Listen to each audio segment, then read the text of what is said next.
Widowmaker Pass, a short fireside tale. Harlan unfolded the newspaper, which Ruby handed him with a grin.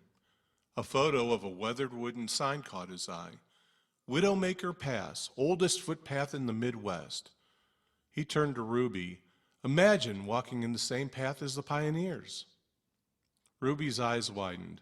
Harlan, we need an adventure. Let's go. And so, hastily packing for a weekend trip, their adventure began. It wasn't far, and before the morning passed, they were hiking down the trail. The day soon melted into a kaleidoscope of fields, bogs, and woods, and time passed unnoticed.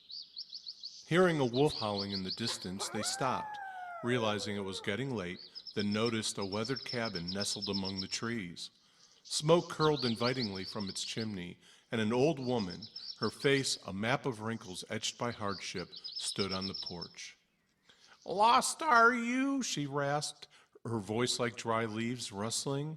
Come in, come in. You two look like you could use a bite."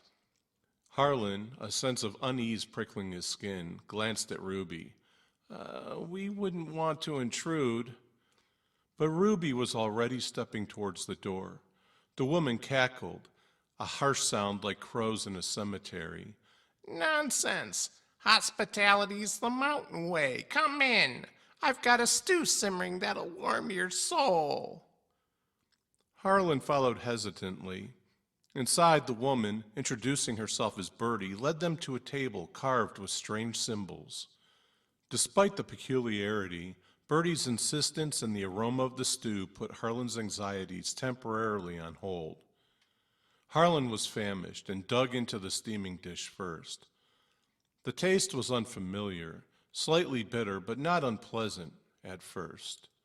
As he swallowed, a metallic tang hit his tongue, followed by a burning sensation. Panic surged through him as he gasped for breath, clutching his throat. Ruby, watching with furrowed brows, hissed angrily. "You didn't make it strong enough." Her eyes flicked towards Bertie, who nodded grimly. Harlan's blood turned cold. He had been set up.